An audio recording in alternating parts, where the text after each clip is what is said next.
Hey guys, welcome back to another episode of Lived and Told.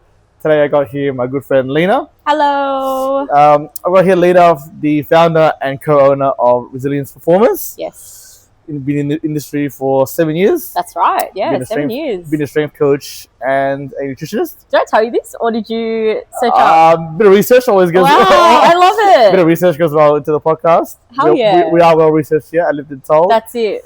And today we got her on the podcast to talk about not only her business, not only her coaching and nutrition business, but the journey of how she's come from the industry to where she is now, but also maybe touching a bit on a powerlifting as well. You're multiple time national cathedral athlete winner as well. Yeah. So maybe we'll touch on that. But hopefully I've given you justice later with the introduction. Is there anything else you want to add into that at all? I feel like you pretty much put it and summed it up in the perfect way. Yeah. So I do co-own Resilience Performance with my business partner, and that's honestly been so much fun being able to merge and come together and do that. And I am also a strength coach and a nutritionist as well. So I feel like you summed it up perfectly. Perfect. And today we're at one of your two locations that you coach out of? Yeah. So I coach out of Preston Good Life, and I also manage the Coburg PTs there as well. So I mentor and help them too. Yep. However, I don't coach there. I just coach out of our primary location in Preston. Yeah, perfect. Lena, I think we'll start off with maybe some icebreakers. I know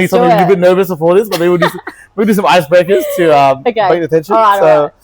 First one is, what is one habit that you have that people might find weird? Weird? Yeah. Ooh. See, but I wouldn't think it's weird. It's just in my nature, if that makes sense. That's fine. Okay. I literally talk about food way too much.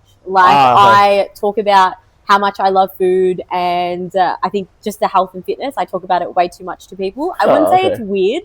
I think it's just passionate. 100%. But at the same time, I think a lot of people are just like, okay, we're talking about this again. You know what I mean? Whenever I bring it up into conversation. I love it. But you bring that energy kind of... Yeah. You kind of have to. It makes it more exciting for them, That's even though they've heard maybe the same conversation, but you bring a different perspective, you bring different energy to it, so it's like... Yeah. All right. Maybe, I didn't know that was even coming. I don't think it's weird at all.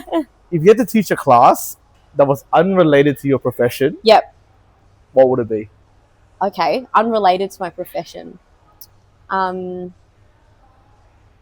that I'm saying I'm good at any science, but I actually think I would do chemistry. Oh, really? Yeah, I don't know. I just think it would be really cool. This is kind of going back to it, but when I was in uni, I actually had to do chemistry, and I felt like I was so stupid. I didn't understand it because my teachers weren't the best teachers. Not throwing shade, but I just felt like it was just really hard to catch on to, if that makes sense. So if I was to do that, I think it would be chemistry. It's so important having a good teacher. Obviously, as you know, having a good mentor or good coach to help guide you through such a complex...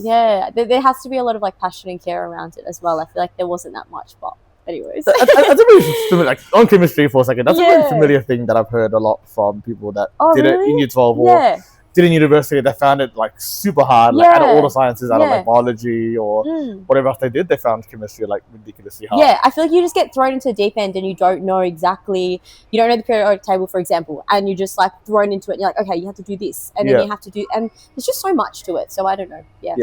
Thank God I did do chemistry. I know. What is your favorite holiday destination and why? Okay, I loved South Korea. That was my dream. I thought that was so much fun. We were there for 2 weeks. I went 2 years ago. I went with one of my best friends, and it was just the best holiday ever. It was just a very relaxed holiday. We went, we did a bunch of bought a bunch of skincare stuff, booked ourselves into appointments. It was just really chill. It was really nice. And the food was amazing as well. So. How long were you there for? 2 weeks. 2 weeks. Yeah. What was your favorite dish? Because you love food. What was your favorite dish? Oh my god. Okay, I can't explain what it's called, but maybe you might know it. You know the rice dish with the pork bone broth, and then they have pork belly. And then they give you all the little condiments of the daikon, and they give you the little prawns, bit of kimchi, all that. I love a lot of accessories with my food. I feel like it's always fun. The condiments are the best. I'll try to think about it too. Yeah. Maybe I'll give you a photo. You can put a photo up if you want. Because I don't know if people will understand what that is. I don't even know the name of it. But it's absolutely delicious. It's so good. Okay, awesome. Thanks, Lina. So you touched on it a little bit before, but I want to start right back at the start. Okay. How did you get into nutrition? How did you get into fitness? Was something that you always did in your childhood? Did you love sports? Yeah. What was it like growing up with that? Yeah. And how did you get to here? Yeah, so growing up in an Asian household, like I never really participated in any sports, and I think that was more so like we didn't have the option to choose it, if that makes sense. So I never really knew much about training or fitness or even nutrition at all. And I think going into year 10 when I was like 16 or something, I did PE and I picked it and it was very rogue, and I was like, oh, let's just do PE and let's just see as a as a subject, not sports. Like we did do PE growing up.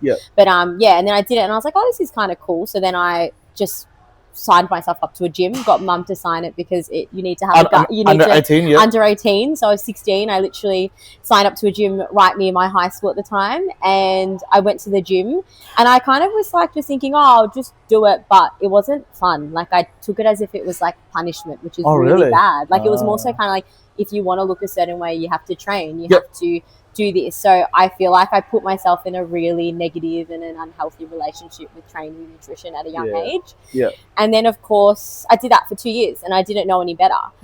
And then I got to a point where I think it was literally here, not this gym, but in this shopping centre. It was Boxing Day and I fainted.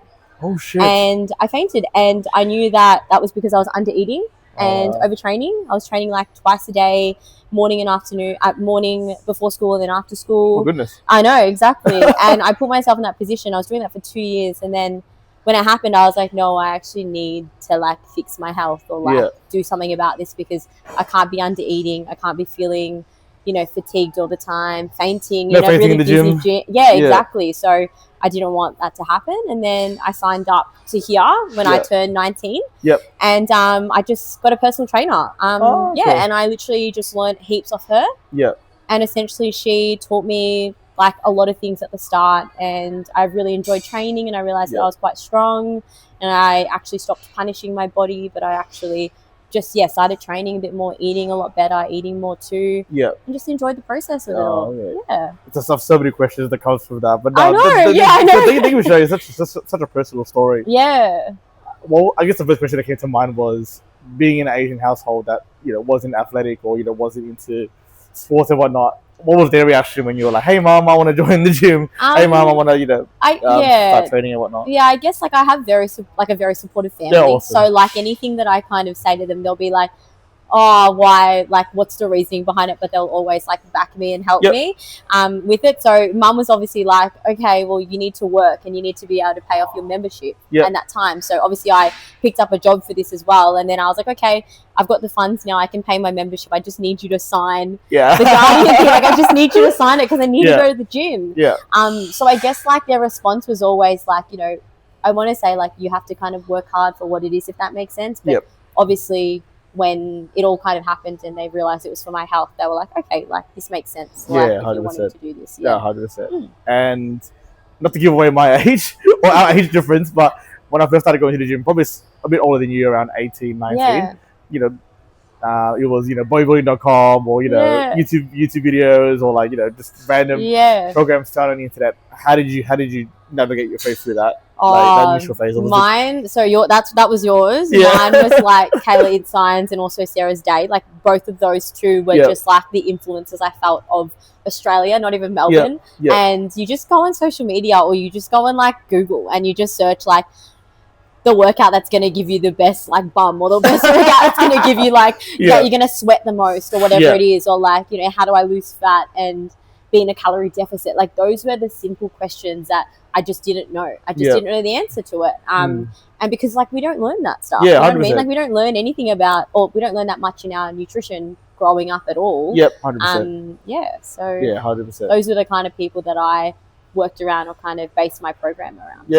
Okay. And that pivotal moment when you fainted in the gym, like... So I fainted in the shopping centre. Oh, so you finished your workout? So, no, I wasn't. No. So this was literally just on a regular day. It was Boxing Day. I remember it so vividly. It was Boxing Day and I was just walking around. And I knew that leading up to Boxing Day, I was overtraining, under eating. Like this was going on for like at least a year and a half. Jesus. And then I just like fainted. Oh my goodness. Were you by yourself or with some friends or family? I was with my mum and my sister. Yeah. And then I just knew like this is not what like your health is supposed to be like. Like you can't be, dizzy, feeling like this all the time. Like this is not right. Yeah. And did that lead you down like a not rabbit hole, but like you said that, I want to take control of this. I want to get better. I want to get educated. I want to arm myself with the best knowledge that was available. Was that the moment where you were like, hey, I want to actually help people, have a healthier, fulfilling 100% life, inside the gym, outside the gym? Was that what led you to it? So prior to that, when I was 18, I actually went into my course of exercise and sports science. And I just jumped into it. I had no idea why I wanted to do it. But I think after doing PE for 2 years, I was like, okay, cool. I like this. I'm in the space. I'm kind of training at the moment. I had no structured training at all. And then when that all happened before I was 19, I decided to flip courses and then go to nutrition because I was like, I want to make a change on my life, but then also let me see if I can do it for other people. And I also really loved food at the time as well. So I was like, you know what, this is really cool. I want to help people learn how to train, but then also eat really healthy as well and learn a bit more about their nutrition. So as soon as that happened, I was like, all right, I'm just going to flip it. I'm just going to do it. So I deferred, and it was the most scary and daunting thing ever. Oh, really? Well, in like in an Asian household, I feel like you tell your parents, oh, I'm changing, I'm going to a different course and I've got to start again. You're already 2 years deep in your course. And they're like, you have 1 more year left. Like, why don't you just finish? And I'm like, 100%. because I don't like it. Like, I don't think it aligns with me anymore. It's kind of like they're very, maybe rightly or wrongly, they're kind of like fixated in like, this is the path. Get to the end of it. But maybe this generation or, the current generation are more like, I can see the path and I can see where my future is going to be. I don't really think that's for me. So I'm going to just deviate across to this path. And it sounds like it was probably one of the best decisions of your life. Oh, honestly, the best. Like, I think back now, I think even if I was to do the full 3 years, I probably would have either continued to do my master's in dietetics, or I would have gone back and just done the course again. So I'm actually glad I took that risk to do that. Yeah, okay, so were you working while you were studying? Yeah, so this whole time I was working, so I picked up a job when I was 16, and I worked that job from 16 all the way up until I think I was like 21 or something. So whilst I started my PT career, I still wanted to make other income as well, and also exactly, have stable income. So I continued to keep that job while struggling PT, and then also at the same time my nutrition course. So it's always been a little bit of like 3 things at once, if that makes sense. And how did you balance that? Did you get phases where you were burnt out, or how did you manage that? So I definitely think like you're always going to personally I always love doing a little bit more than usual, if that makes sense. I don't know why, it's probably the crazy in me, but like it was definitely hard to juggle like your schedule and stuff, but I think I just loved PT. I just loved working with clients. I just loved getting in the industry and just being there. Like, I just loved it so much. So I think it was definitely just all worth it in the end. Do you remember the feeling or the feeling they gave you, your first ever clients that you ever had? Oh, yeah. I actually still have... No, so I don't have that current client at the moment, but I do have one of my long-term clients. I've had her for almost 6 years now, which is absolutely insane. But yeah, like the feeling of that first client, I remember I was just like sitting at the desk downstairs and I was like, okay, like I'm ready. This is it. I think I've got like a sale here. Like, I think this is good.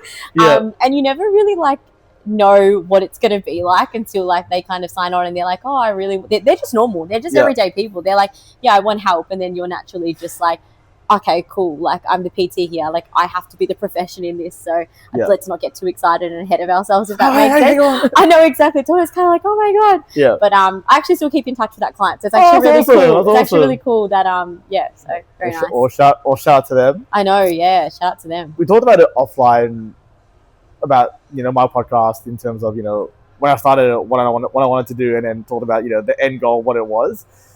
Right now with Resilience, is it where you wanted it to be? Is it what you imagined it would be like? And is there anything that you do differently? Up until this stage, of course. Yeah, of course. I think with me, like, I think that the ceiling is never going to be like too high. I don't know if that's the right saying. I feel like, So the sky's the limit, literally. So with me, I think right now, like, we are so capable of so much more. and we have the ability to do more. It's definitely just up to us to be the ones to push it, if that makes sense. So like the theme of this year was always to just continue to build on what we have at the moment. Obviously last year when we merged in July, that was already so good for RP, because when we came together, it was literally myself and my business partner, both of our clientele coming together. So then now it's almost kind of like we've been working together as such a big community now. Let's just take the next step. And now that we know how to work together, what else are we going to build from it, if that makes sense? 100%, 100%. So I think that there's always going to be, you know, things that you want to do in the future and, you know, big plans ahead and stuff like that as well. But for the time being, like, we just want to continue growing in what we have. 100%. And how was that merger? Like, you don't need a full super details, but I guess, you know, for people that don't understand what might be involved, or, you know, what it looks like, you know, for your clientele and for yourself. Like, what was that process like? Obviously, I think with personal training, a lot of people, I don't say that a lot of people like laugh about our industry, but they don't take us seriously, if that makes sense. I feel sometimes in PT, but with us, like with merging, we spoke about it maybe 6 months or even 8 months before it even happened. And we spoke about that would be funny or that would be cool to do that. But of course, like I had the business prior, so I obviously had my own thoughts of, I've got to now, someone else has to come in and they're going to be 50-50, if that makes sense. So for me, I was kind of like a little bit harder. But to be fair, I think it's been one of the best decisions for the business to come together and merge how we have. And also as well, I think it just helps with, you know, everyday thinking. When you're thinking of ideas or when you're thinking of things that you want to do or what you want to bring to the community, you now have two people that have been in the industry for over 7 years. And we both have kind of that expertise behind it. So it's almost kind of like we've brought two brains together in our business, and now we're able to give the best service to our clients, or even better service for anyone else that steps in. 100%. And for those who don't know, how did you meet your business partner? How long have you guys known each other for? Oh my God, this is so funny. So, no. I can't breathe. Okay. So my business partner, his name is Rocco. We can insert a photo or do whatever, it doesn't matter. Shout out to Rocco. I know, shout out to Rocco. I actually met him when I first signed up to the gym. So he's been a PT here for 10 years this year in April. And I met him when I signed up at the gym, and he wasn't the PT that I went for at all or anything. He was just a PT here, just had his own clients, did his own thing. And then of course over the years, as I started working here and as I even built my business, he actually became the personal training manager here. So I had built a connection with him, and then also just they're your colleague as well. So you're definitely like, you know, good friends with them. But yeah, I laugh because it's funny. Everyone always says like, how did you meet your business partner? And the one thing that we always get is that your partner? And you know, it's funny because obviously, like, you know, Eddie. So of course, like everybody understands, no, like obviously it's not. But all the members here think that we're dating. And we both have like partners and everything. He's getting married next month. And it's just funny. It's just so funny when everyone's like, is that your partner? And I'm like, no, like absolutely not. I think it was like a compliment to like like your bond, your relationship, you know, that you guys have such good connection that it seems like from the outside, those who don't know that. Disclaimer, we're just really good friends that want the best for the business. And we essentially met, when you think about it, like 8 years ago almost, just in our gym. Crazy. So I guess, you know, long way around it. Probably you maybe you did have equally in your mind that you would expand with another coach, but it sounds like, you know, it was something that was kind of unexpected, but also one of the best things for the business. 100%. I thought I was going to be a sole trader for like forever. Like I didn't expect this to happen at all. But I think it was one of the best decisions we made. I had a previous guest on, Jen from Kiki Cafe, who runs a business with her sister. I love their matcha. Do you? I love their matcha. Yeah, it's so good. Insert here. But one thing she mentioned that I found quite interesting was maybe between with you and Rocco, but they are obviously sisters, they are family. They really had a big conversation around, you know, not stepping on each other's toes, kind of like, you know, a segregation of duties. She does this, her sister will do that. They try and see each other as much as needed, but not too much where it kind of crosses that, you know, relationship, friendship, obviously with them as family.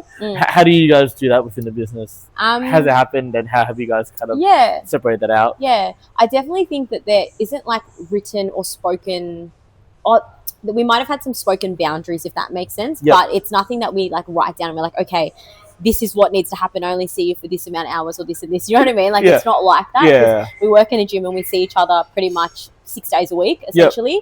But I think we definitely have our own roles in the business. So anything that has to do with social media, partnerships, or content creation or anything like that, and ideas and flow of that is all on my end.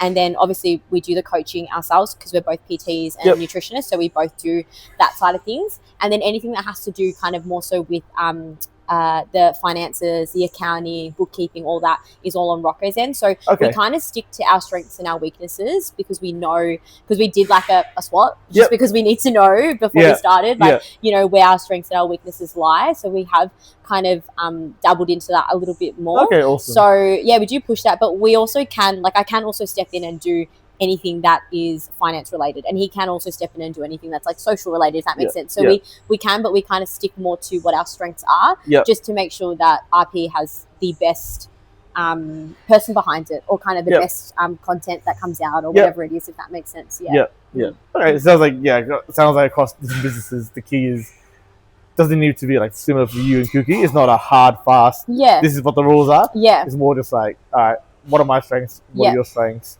what can I help with, or what can I develop in, and then like we can kind of pick up on each other if someone is out or if someone's sick or like whatever it is. We just know how to step in and pick up. Oh, awesome.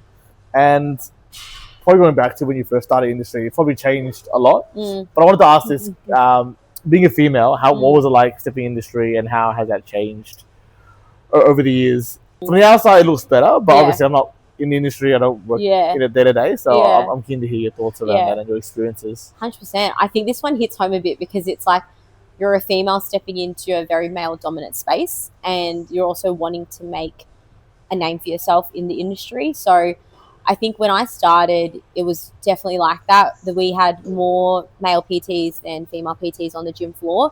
I also am not the tallest person as well. So, like, you know, not super tall girl. I was also young. So when I started, I was 19. Everyone had a lot more years under their belt. So, of course, I was always, like, comparing myself to, am I a good coach to another person? But I think the other thing is you kind of have to hold your own in this industry. And I think being a female coach, being a PT, and also being a nutritionist as well, you kind of have to be the profession and sit down and be like, yes, this is what I do, and and back yourself. Like, I know I'm good at this. But at the start of it, if you asked me when I was 19, I would be like, you tell me. Like, I don't know. Like, I'm not sure. You know what I mean? So I've definitely gone through like a few experience of people not like fully believing in my capabilities for them me to then think, no, I've got this. Like, I have the confidence to be able to be the best coach that I can be. Was there like a pivotal moment or a shift that, you know, allowed you to gain your confidence? I'm not saying this is like the moment, but I like vividly remember this till this day. So I work with predominantly a lot more females for coaching, but then for nutrition I work with Gen Pop, everyone. I take on any clients. However, I was on the gym floor once, and this was like, I think I was 21 at the time, and you know, you have a gym and you have all of different members, all that type of stuff. And naturally people will just come up and talk to you and all that as well. But I was coaching a few girls at the time, and I had a male member come up and say something that was quite inappropriate to me. Oh, sorry. And then that's all right. And I thought as well, like, that is just like the most, like, that's the worst thing to say to someone when you're obviously starting out. Like, I was only 2 years into it, so I didn't really know any better, but I just took it and I just accepted it. And I was kind of like, I think back and I'm like, why did I do that? But then maybe just being a female coach in the industry, we've just learnt to accept that that's just what's going to happen. So I think that happened, and then I was like, no, like, I'm never going to let someone come up to me and talk to me like that, or say something like that, especially when you're in a working environment as well. So I think having the support around you and experiencing things like that, as bad as it is, it kind of helps grow and evolve you as a coach. So I think it's a combination of, sounds like you had really great supportive friends, family. And it was also a combination of maybe you just persisting at it, just keep going, and slowly with each client that you get, you kind of build that confidence in yourself. You kind of build that self-belief in yourself. I love to see the interaction with you and that person again, if it does. I see him all the time. Oh, do you? I see him all the time. He's still a member here. I just don't look at him, don't talk to him. Notorious. I know, like, I just don't say anything. I'm like, what do you mean? How dare you? But whatever. It is what it is. It's not very good. How I guess on that topic of females in the industry, like, is there anything like the listeners / viewers could do to, I guess, further help or further encourage females within the space? Like something like, is something that sounds like it's close to your heart? Is there anything that the listeners or the viewers could do to help further support? I would say, like, as I mentioned before, like, just hold your own, like, believe in yourself and hold your own. Like, you're in the industry because you are good at what you do, so back yourself entirely with that. I think that a lot of people either get out of the industry or fall out of love with it because they don't fully have the passion and the excitement to keep going with it, if that makes sense. But I genuinely do think that, like, just believe in yourself. Like, it's an industry where if you really do love it and you enjoy doing it, there's so much passion and reward from it as well. So I definitely think, it's just, I just feel like you should just go for it and just back yourself. Back yourself. I think so. 100%. That's a good point that you mentioned there. It is, from the outside, it seems like a quite saturated market. Especially probably more PT. Or personal training, I should say. What makes you and RP stand out from everyone else? It's funny you say that because I actually don't think it's a saturated market. Oh, really? Okay. I think because is that like my misconception of it? I think everyone has their own opinion on it. I genuinely think everybody has their own opinion on it. Mine is personally just that there is so many people out there that everyone can service everyone, if that makes sense. There is, I'm not going to sit here and be like, I want a full book of 100 clients. Like, I would be hating my life if I had that. Do you know what I mean? You'd never go out again. I know, I'd be like, I don't like this. So I think that there's definitely a lot of people out there to be able to be coached by PTs. We just need to have good quality PTs, if that makes sense, to help. That's all. What makes you stand out from the other? What makes us stand out? Either us or yourself, or both. Oh my God. And I feel like this is a very, like, common answer, but I genuinely really care about all of the clients that we have coming in and their journey around fitness. Like, I just know that mine wasn't the best. So I always kind of want to help out someone when they are either at a point where they're not super happy with where they're at within their health and fitness journey. And I think that, having a coach and having someone to be there to guide you, to help you, it doesn't have to be long term. It can just be, for however long they want it to be, but just to get you started. I just know how hard it was for me because I took 2 years to then reach out to someone, and I don't want anyone to ever feel like they have to just sit in their own body and sit within their, I want to do this and I want to do that, but not be able to have the chance. That's awesome. Work. I guess you must see a part of you, or maybe a younger version of you, maybe in everyone. They see, hey, I've been there, I've been through the struggles. I think that makes you probably. Not that maybe I'm answering for you, but I think that makes you probably more attractive or relatable to a lot of people. That's you've been through, quote unquote, the bottom of the bottom. So you know what it's like to. To kind of come up a little bit. 100%, of course. And see where we're doing now. Oh, it's awesome. What's the unglamorous side of running a, nutrition and PT business? What stuff goes behind it? So I guess, again, from the outside looking in, you guys, train your clients, update spreadsheets. What goes beyond just that? I think being able to take yourself out of the business and switching off. I think for me is always the hardest part. It's like not the best thing, but sometimes, like, I'm going to sleep with a full brain thinking of what I need to do the next day, and I feel like I'm not the only person. It's probably a lot of people. So I think I find that because I'm so in the business and so invested into my clients or everyone's journey and also the processes or the things that we have to do, I think that it's really hard for me to switch off and kind of take myself out a little bit to kind of be myself in my personal life. Not saying that I'm not myself, I am, but I think that sometimes it just takes a little bit more time than what you would think it would normally be. You know what I mean? It's hard 100%. To just turn off completely because I have 15 ideas that are in my head when I'm going for a shower at night and I'm like, stop, like, this is your time, you know what I mean? 100%. So I think switching off. I'm fortunate enough to interview obviously quite a few business owners now. I think they have a very the same sentiment where they're like their own voice, their own body, their own brand is the business as well. So it's like, I'm a walking business, whether you like it or not. Someone might message you or might call you or recognize you on the street or whatever, Exactly. So it's hard to tell. What goes through your mind, I guess? Is it like the next social media post?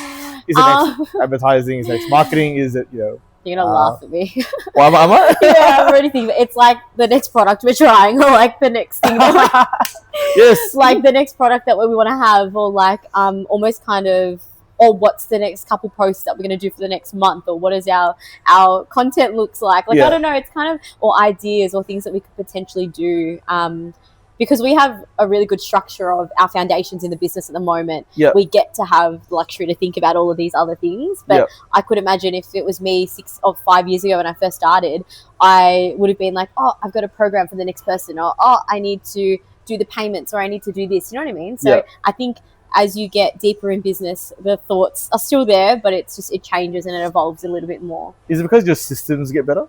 100%, yeah. I think I wasn't a big systems person ever. I used to just be like, cool, that's just what's coming in, that's what's coming out. That's done, I'm all good. Whereas now, obviously, you have to be a bit more strategic with things as well, and be on top of it.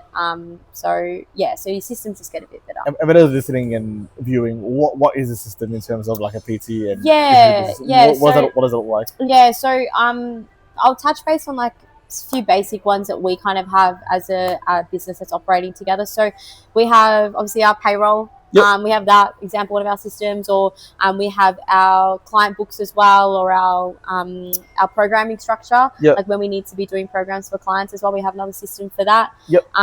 We also have like obviously like our just general expenses and all that as well. I don't need to worry too much about that. That's all on like Rocco's side. On my end, it's more so kind of like the content schedule and also like ideas and flows or scripts that we want to have. Rocco and I were talking about today. He was like, just talk like normal and be super chill and just like no script, no nothing. But I like a script. Like, I don't know. Yeah, I like to prepare into things, if that makes sense. So I always like to kind of have that all sorted. So yeah, I feel like we have a lot of systems for a bit of everything, if that makes sense. But yeah. So these other systems for me is a combination of, having dedicated time to do certain things. But also having a lot of automation, having a lot of, programs, applications that kind of automate that for you, so you don't have to think about it, but it's still within the diary or still within the weekly or fortnightly routine of getting it done. And that's what a system encompasses, I guess. That was a better explanation than mine. I should have just said that. That was so much better than mine. I just thought whatever you said and kind of... You're like, system like payroll? I'm like, okay. Try to simplify it. You talked about before your content.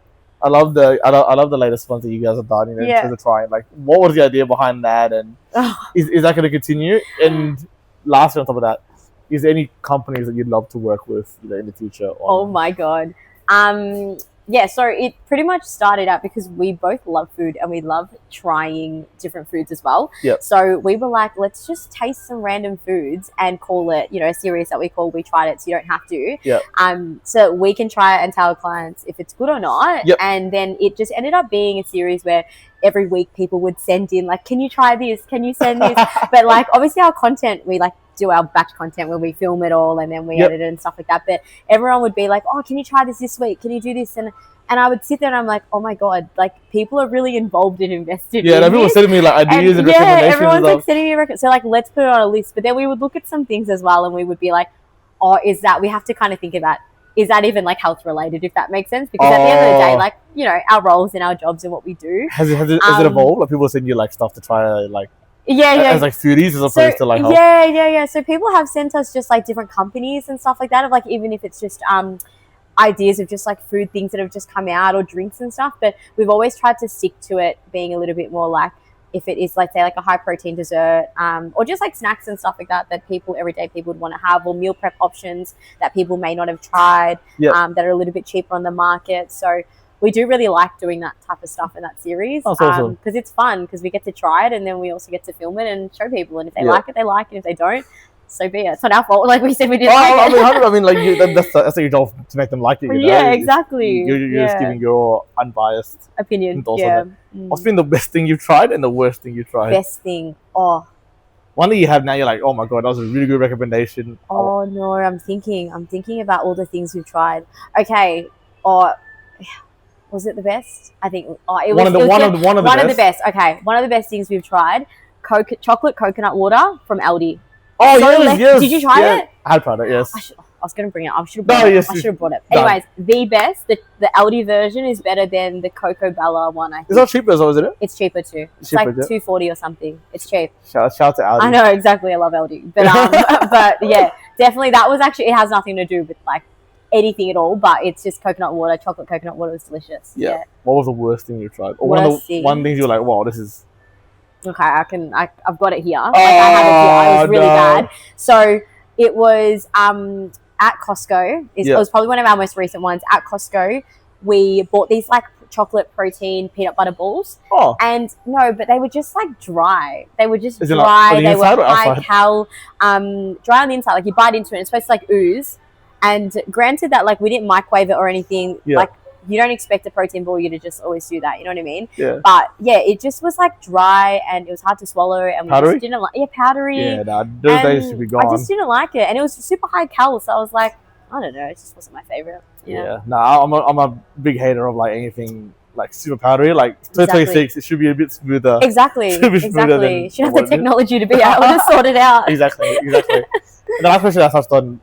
Any companies that you'd love to work with? Oh my god! Like me personally, I love to work with like Muscle Nation. Like I love their protein water. Yeah. Protein water is awesome. Yeah. Hey, Rockaby as well. I think everyone listen to this. Fitness loves Rockaby and the protein milk and whatnot. But is there anyone that you want to work with? Personally, anyone that I would want to work with. Someone sponsored you, like, hey, Lina, I'm going to give you a year's supply of. Oh my god! XYZ. I would die if I worked with My Muscle Chef. Oh, I really love My Muscle Chef. I think that they just taste so good. They taste so good, and it's probably one of the brands that it might be a little bit on the pricier end with meal prep options, but I think it's just one of the brands that you just know you go there, you get what you get, and it tastes good. Does that mean you never cook again? And but their potatoes and chicken, I think, is like their crispy chicken is my favorite. It's so good. It's so good. The sauce they have in it, but I would love to work with them. Done. Hopefully you get a sponsorship out of this later. Send it your way too. Done, please do. We can share your supply together. Yeah. One thing I wanted to ask was about your clients per se. Mm-hmm. Is there anything that you wish that they knew about you? Oh, that they wish that I knew about me. I feel like my clients know me like back to front. That's awesome. Some of the people that I work with, I get the pleasure of seeing them like 3 times a week. So it is really nice to be able to catch up and like talk to them and stuff and see how their weekend is and all that. But I don't know. I don't think so. Nothing? Yeah. Is this a question that you've asked people before? No, not really. No, not really. First time I asked you. Okay, fair. I just wanted to know if anyone had different answers or something. I don't know. For my clients, I feel like, not much. Yeah, okay. No, that's fair. Yeah. I touched on at the start later, powerlifting, your I can call it career. Your career in that. Like, talk me through that. Obviously, it ties very closely with your profession. Yeah. Your passion as well. But how did you get into powerlifting? Yeah. What does it mean to you? Yep. Any future plans with that? Yeah, of course. I love powerlifting. I think it honestly gave me a lot of confidence for my lifting career or my journey within the health and fitness. I think it taught me a lot. Yeah. When I was 2022, in March, I believe it was. I think I followed Didier, who was my previous coach. I followed him on Instagram, and then he just shot me a message saying, hey, do you need a coach? And at the time, I actually followed them for their content, and I loved the stuff that Melbourne Strength Culture was putting out there. Yep. So I responded back and was like, hell yeah, like, let's get started. I was with him for 3.5 years. Oh, yeah. And it was just so much fun, like being able to learn off him. He's a great mentor, and learning off him just the basics of powerlifting and how to get into it, or how to squat, how to bench, how to deadlift, all of that. Like, we pretty much went through all of that together because prior to that I was strength training, but it wasn't to that extent where I had all of the equipment and I could actually really be able to put my all into it. 100%. Yeah. You competed, I think, 10 times. I'm looking at open powerlifting. Is there one comp that stands out to you? It's too good. Is it 10 times? No, it's 8 times. 8 times. Close to 10. It's okay, close to 10. Round it up to the nearest 10. That's it. Is there any comps to you that stand out? It's funny because it's like was it Nationals, not last year, the year before. I think Nationals 2024. Yep. I think that's what it was when we were with USAPL. Yep. I believe that's what it was. I always thought that it was really hard to go like 9 for 9. Oh, really? And I just never got, we were always in the position. I was very grateful that we were in the position to, but just to be able to compete at high stake comps. And obviously in those types of comps, you know, if you need to pull for the win, you know, you would do that. Yeah, so you just stay for position. 100%, you would just go for it, and you would just do what you need to do to get there. But obviously my last pull would like come that much off the ground, and I always failed my last deadlift. So I always just thought in my head, I was like, I don't think like I can do this. Like, really? I just thought, I was like, I got to the point where I was failing my last deadlift almost every comp. And then I got to that comp and I was like, I don't think I have this. And he's like, and he always gave so much confidence in me and all of his lifters as like, you are a great lifter. You've got this. I wouldn't put this number on the bar if you couldn't do it. Yeah. Whatever the outcome was, didn't matter. But I always loved that he always gave so much confidence in us as lifters. Yeah. And then 2024 comp came up, and it was for the national champ. Yep. As well. So it was for the title. So I was like, okay, like all of this is lining up. I've gone 8 for 9 so far. This is the last pull. Like, let's just go for it. Yep. And then I got it. And then it was really cool. And it was like, honestly, really nice to be able to finish off the day 9 for 9. Yep. Hit PBs on everything, which was awesome. Yeah. And come back with the win. So very exciting. Yeah. That was awesome. It's like a massive mental barrier. Yeah. It sounds like as well. Yeah. Was it more happiness or relief? I think a little bit of like relief of like, you can actually do it. Like you're not a bad lifter, or you're not, you know, a failure. Not that I ever put that much expectation on myself, but I'm saying like, you can actually do this. You know what I mean? Like 100%. That number is no longer scary. Like, you can hit that number and it's okay. Yeah. I can't remember who was talking about it before, but something along those lines where it's like,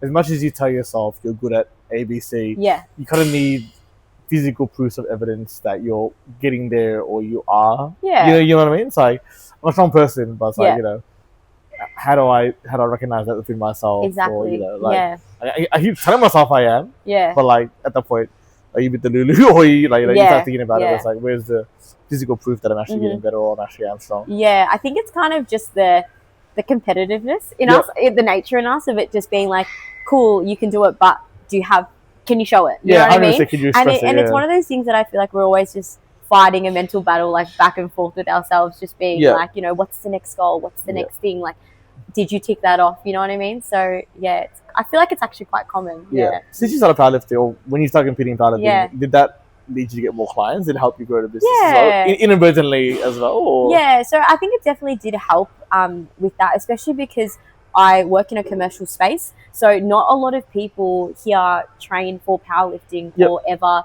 have competed. Not that I know of, example. I'm sure there's been people, but not that I've known of. Yep. So I think definitely being, you know, of my frame and also competing in the under 56 and pulling the numbers that I was pulling, I definitely think that it's, and especially because I was training predominantly out of a commercial gym. Yeah. So obviously, you know, you're loading those plates, people are looking around, you know, people are looking, asking questions, and, you know, you're talking about it, and it does spark interest. So it definitely did help get, you know, gain clients from it, which I think is always kind of an experiment that you should kind of put yourself through any type of training, if that makes sense. And naturally in our industry, PT, in personal training, if you want to, you know, look like a certain person, or if you want to be a certain physique, most of the time people will look at PTs and they will select their PTs based on that.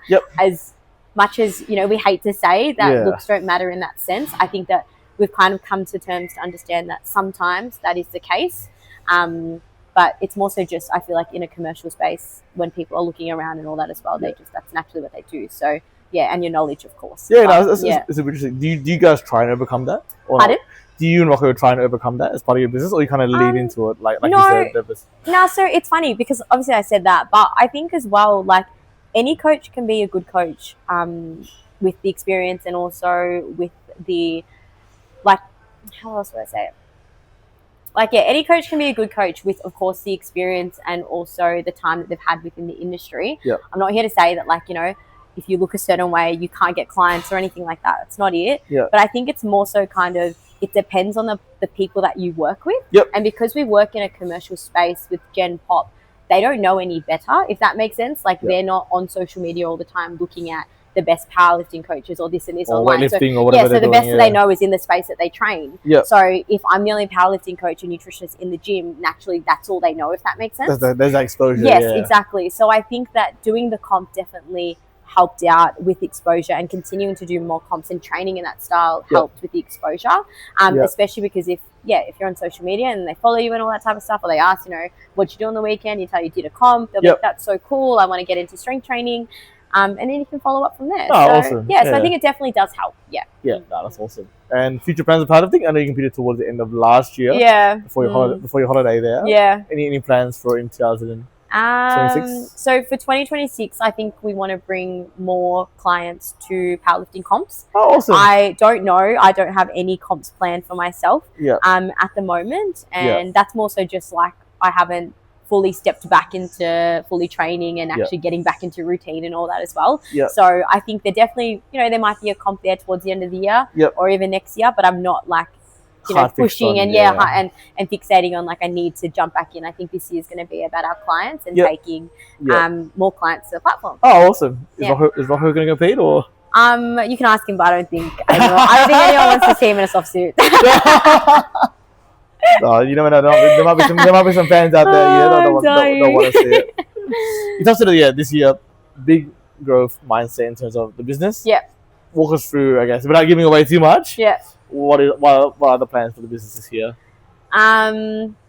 So I think our biggest struggle when we were merging was our biggest struggle when we were merging was bringing everyone together and kind of just meshing clientele and making sure that my clients got along with his clients. Not that everyone has to get along, but more so kind of just familiarizing everyone with the community, if that makes sense, or the new community that we have now. So I think for this year, the plan is to do a lot more of that stuff to actually push more community events, have more lifting days as well. Awesome. Would expose that towards the gym a little bit more because with our space, we've probably only had a few lifting days here. We haven't had that many. So I think just exposing that more to everyone to have the opportunity to be able to come together. I think that would be really fun. And then can anyone join those lifting days, or is it just up here? Of course. Like I think we always have people looking on and people who are just members and stuff, and we always kind of want to push to everyone that you can do training without it having to be specific to powerlifting or specific to bodybuilding or whatever your goals may be. So I think our goal is to kind of generalize that a little bit more and invite everyone and have everyone 100%. together. Plus, like if you are interested in a certain path, there is a community that does it that you could meet and do it with. Exactly. So plans are kind of grow that. We have a team coming to Team Champs, which is exciting. So that's going to be really fun. Is that confirmed? Yes, confirmed.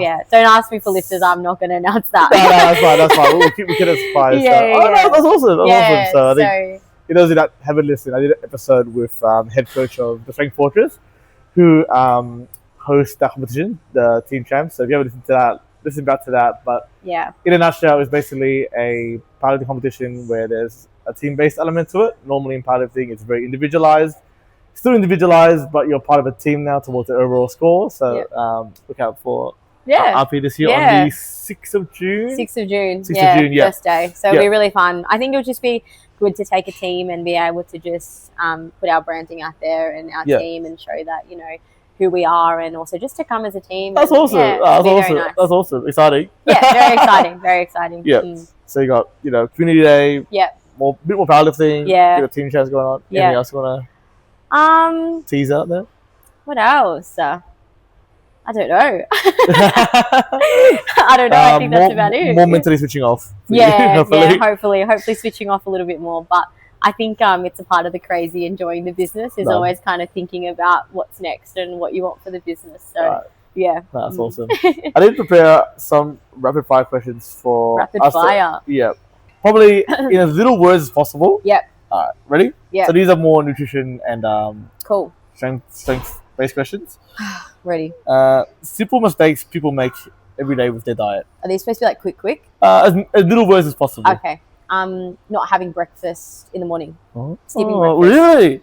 So many people skip breakfast. So you wouldn't recommend intermittent fasting? I think context for everything. There's a lot of context around nutrition. I feel like you always need to have a lot of context between that. Beautiful. Why is diet so important? Nutrition is important, just overall health. Like I think it's so important to understand and know what's going in and out of your body, and then also how to fuel and how to allow yourself to have the opportunity to push your health a little bit more. To have, I think nutrition gives you the opportunity to, I want to say, lack of a better term, exercise as well, if that makes sense, because I know a lot of people put that stuff aside and they choose not to train or choose not to this because their diet or their nutrition isn't the best. So I think nutrition has, a lot of things that you can do with it. This is not part of the rapid fire questions, but if I think about your 16-year-old Lina, obviously the 16? best 16-year-old Lina. I thought you said 60. I was like, 60, what? Back forward. Think about your 16-year-old Lina, and obviously the best source of information would be to see someone like you, for coaching and their diet and whatnot. But 16-year-old, working a part-time job, want to have the funds there. 2026. How would you recommend someone like that to learn on their own, try and get as much information out there? Yeah, in 2026, I feel like there's a lot more out there, if that makes sense. Yep. You can go on AI. You can do so many things. You can go on ChatGPT and put in exactly what you want, and it'll come out. The only thing I will say is that, with that being said, you shouldn't follow that for a long period of time. Yeah. Because I think guidance from a coach or a nutritionist or anyone in the health and fitness industry is always going to benefit, because that is their profession. But I will say, because now that like AI is taking over, it is definitely an easier way to jump onto something quick, rather than looking at 70 different videos and figuring out what is the best thing for you, if that makes sense. Yeah, so it's like a gateway, but... Yes, but I wouldn't say it's long-term. Yeah, exactly. Yeah. So someone like yourself would be the best. Yeah, but if I didn't have money and I couldn't do anything, that's exactly what I would do. Can I believe all nutrition labels? It's so funny. My nutrition brain has so many things to tell you. Oh, yes. I'm like, I don't even know where to start. Nutrition. So I guess the context behind that question is obviously someone like me doesn't have that background like yourself. I'll just go on my fitness tab, or I'll look at the nutrition label, whether Aldi or Coles or whatever. And they're like, oh, cool, there's X amount of fats, carbs, protein. I'm feeding myself with X, Y, and Z. Yeah. Like, is that as simplistic as it needs to be, or is there another layer that I can add to that? I think nutrition labels don't lie. A nutrition label is a nutrition label. Yep. The marketing behind it is something that is very important. Yep. And then there's also on the bottom as well, on most foods, you'll find like the health star rating as well. So I think people get very confused by nutrition labels, health star rating, and then marketing, if that makes sense. So I think it can be very complicated. Yeah. However, I think nutrition labels, what it is exactly what you're getting, if that makes sense. Okay, so because, pretty good guidelines. Yes, so it is a good representation of the product. Yep. I wouldn't say it's your guideline though. Oh. Because your guidelines can be different for everyone. Okay. You know what I mean? Yeah. Yeah. Sorry, I don't have a straightforward answer. No. That's pretty good. That's pretty good. And I guess for yourself, like personally, or if you're telling someone, how would you differentiate between the two? The three between like a star rating. Yeah. So marketing, get out of here. Like, I'm sorry, there's good marketing.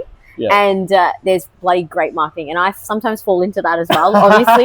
But I think that marketing is the first thing. Like when people see a product and they see, it's bright, it says low cal, it says this, it says that, it must be great for my body.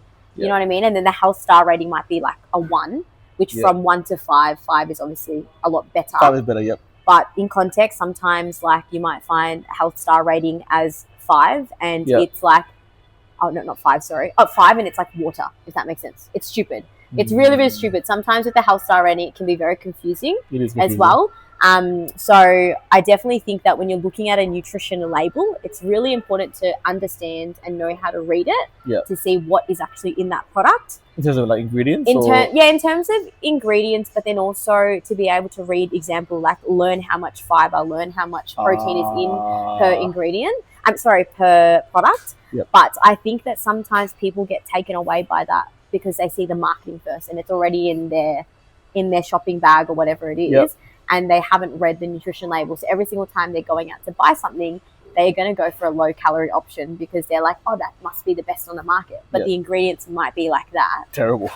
Do you know what I mean? So I think it definitely it's like context with everything when it comes to nutrition. And that makes so much sense. And I think it's really good for the listeners out there. You give them really good advice where it's like, look at it, read it on face value, but kind of contextualize it with everything else on the label. Yeah, and it takes time. Like obviously, if someone who doesn't know anything about nutrition labels or anything at all about what they're supposed to look for, protein, carbs, fats, fiber, anything like that, they're not going to know what they're looking at. They're just looking at words and numbers and all that as well. They won't understand. So I think for me, I come from a point of view where it's taken time for me to understand that. I've learned it as well, and I teach people naturally every day how to kind of go about it. So it's very different with everyone. Yeah.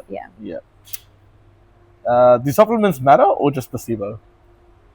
I think supplements are backed by science. There are some that are out there that are backed by science. I think that depending on the level that you are at in your training and how you treat your body and what supplements you do have and all that as well, it definitely does matter. But I don't think it's a placebo. I think there's going to be heaps of upcoming new supplements that are going to be out there that might not do much for us. But I think sticking to our regular stack of supplements that we are always having is always going to be quite helpful to training if you are someone that trains regularly and you also do enjoy it, and you are also an everyday person. But the results you would get from someone who's training for 10 years will be very different to someone who has it for the first time. I mean, like 100%. Yeah, so I think it just depends. What's one supplement everyone should be taking, or you recommend for everyone? One supplement, creatine. I think it's just really important to have. I've been listening to a few, this is just me coming off a few podcasts as well that I've just been listening into. And I think that just the science backed behind it and also the education that's backed behind it, it really does help in the future and just for everyone as well. Whether you're not training or whether you are training, I think it's important just in the future as you grow older as well. I think you do want to make sure, bone density and also being able to make sure that you're mobile and you're longevity of it as well. I think that's one that has a lot of science behind it. Creatine. Done. Science versus real world experience for strength training. What's the question? The context is like, hey Lina, I'm feeling good off this exercise. However, the science says I should be doing. Got you. Understood. Be exercise. Got it. Real life experience.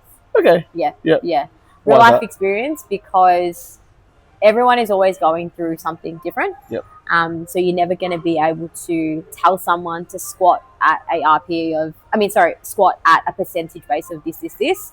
And if they can't do it, we kind of have to base off RPE, if that makes sense, or kind of base off how they're going for the day. That's just where my brain ticks when I'm like thinking about it.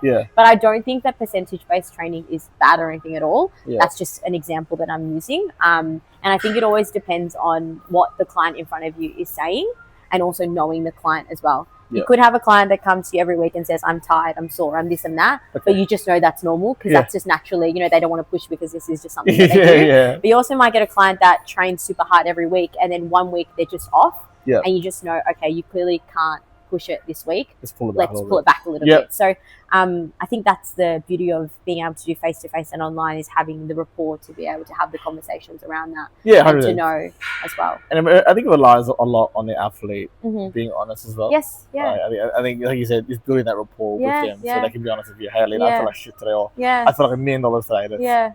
That's it. Best way to eat prior to a training session. Okay, so I always say, try to have something before you train, even if you don't ever. Just have something small, please. Don't be like me. Bro. Oh my god, that's up to you. It's up to you and your household if that's what you want. Thank you. If you're not someone who tracks anything, you're not big on tracking, you don't know how to or anything like that, that is completely fine. Maybe 2 slices of toast and a bit of like a spread or something, peanut butter, jam or something like that before training. Or even having some fruit, like a banana or something like that as well, I think would be really helpful. If you don't really have a big stomach before training and you train quite early, even some dates or something like that as well really helps.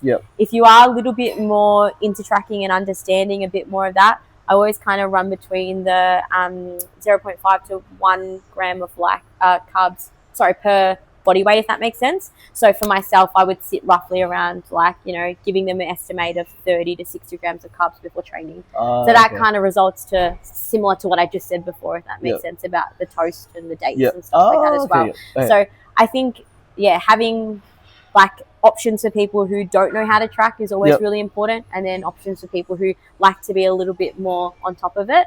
And track is, I think, important too. I guess without giving you a secret, so why did you recommend those foods? I know I'm joking with the KFC. Yeah. Probably most people KFC is probably not the best thing to eat before training or in general, in moderation. But why did you recommend those foods over like? So those are kind of the ones that come to my mind first because they are going to give you an energy source of carbohydrates. It's really important to be able to have a high source of carbohydrates before you train, just to be able to allow you to get through your training session, gives you the energy as well. And the reason why I kind of gave those numbers or those options to pick out of those is because when you are training for 1 to 2 hours, naturally we're going to be needing those sources to have the whole time, if that makes sense. So if we're not having anything prior to that, you're not going to have the energy to either go up in weights or push a little bit harder for training. So I think it's really important just to have some source of carbohydrates in your body before training. You don't pass out. Yes, don't pass out. Don't pass out. That's literally my one rule in the gym. Don't pass out. Please don't pass out. Don't pass out, literally. You touched on it before. Can I get stronger without tracking my food? How strong are we talking? I'm kidding. Decently strong. Yes, you can. You can definitely get strong without tracking your food. Awesome. I know a lot of people that have done it in the past and continuously do it. You know what I mean? I think having education behind it definitely helps, allows them to be able to get into that position. But I think you can definitely get strong without tracking. Perfect. And I thought of this question just now, as you mentioned it before. I want to look good at 60. What 1 or 2 things should I be doing? This is so funny because this question a similar question came up in a podcast that I was listening to, and I actually loved her answer, and I low-key am going to take the same answer that she had because I loved it so much. So she said, take your creatine. This is literally the creatine, what's it called, podcast, and also doing like 10 squats every hour. That sounds crazy, like in your work hours. So in your work hours. So if you're working 9 to 5, it's just a way of just like moving your body, if that makes sense. Like just getting up, stop looking at the screen. I have to give context behind it. But she essentially came on the potty and she said, they asked him the same question and she said, take your creatine, making sure that you're having that, but then also moving your body on top of like your regular training. Try to get up every hour, do 10 squats, and you'll be able to live longer. And I was like, that's so cool, but I don't know how. That's doable for most people. It's doable, I feel like. But random answer. But awesome. I love that. One of the last questions I have later is, I'm a new client to yourself, whether it be for, my strength goals or, my nutrition. What does the intake process look like? The intake process. So usually if anyone inquires to kind of work with us, we'll naturally just jump on a complimentary call. So we'll jump on a discovery call to chat to you, to kind of see what your experiences are like, and also to see what your goals are as well, to kind of go from there, see what services that you want, because we have different bunch of services that we offer from face-to-face and online, and then also nutrition as well. And you can combine both as well? Yeah, we can combine both as well. So there's lots of services for everyone at different tiers. So, so that's kind of how we have a bit of a chat to get to know the client. And then from there, essentially, if we've gone on and we've been like, we definitely want to start, we'll onboard them and we'll have them started within, like a week or so, whether it be face-to-face or online, and then we get stuck into training. Get into it. And then from a nutrition point of view, is it obviously you don't see them in person or you can train them online? Or what's that process look like? So with the processes with nutrition, it's a little bit different. It always depends on what we're presented with, and I always like to say clients, like I call it case by case, because it's very different with everyone. Everyone's different. So we just depending on what we're presented with, we'll give them the solution, depending on if they need a meal plan, if they're needing assistance between actually, like for a lot of athletes and stuff that we have, if they're coming for us and they're doing upcoming runs that they've got, fueling for that, or comps that they've got, fueling for that as well. Building into a weight class or actually cutting down to a weight class. General weight loss. We work with a fair different people, so just having those processes and systems once again in place to be able to take and give to certain clients that we get. That's awesome. But thanks, Lina. I think we've gone over just over an hour. Maybe we'll do a part 2. I love to hear on maybe a part 2. Maybe Rocco come on as well. Maybe Rocco. Maybe not me. I'm like, again, I'm nervous. We'll definitely do a part 2 in the future. But I do have a closing tradition on this show, and I've asked every guest this. What is the best advice you've ever been given? Best advice I have ever been given. Okay. So best advice I've ever been given is probably to trust your instincts and to always back yourself. Like, as I've mentioned, like, countless times in this potty, I think that you need to always trust yourself in anything that you do. I feel like I wouldn't change the journey. I wouldn't change any part of me being in the fitness industry to get to where I am now. Like, I wouldn't change anything that's happened to me because I think that for the whole process of it, I trusted myself and I also backed myself the whole way through. And we wouldn't be able to be here if it wasn't for that instinct. It sounds like you're growing so much. So yeah. Looking forward to seeing the next 7 years and what that looks like. I know. My God. It'd be fun. It'd be good. I don't think they're coming on. I definitely want to have you for part 2 or whatever it looks like in the future. So please do come back on. But lastly, for those listening and viewing, how can they get in touch with you? How can they work with you? Yes, love that. So our Instagram is Resilience Performance, and my personal is just Lina_Tran. But everything for business related, we'll chuck on to Resilience Performance. Yep. You can find us on Instagram, and awesome. I'll chuck those links and whatnot in the description. But thanks for listening, guys. Thank you for having me. This is so much fun. Thanks for coming on. Don't forget to like, comment, share, all of it. Subscribe, give us high ratings, and I'll see you guys in the next episode. Bye.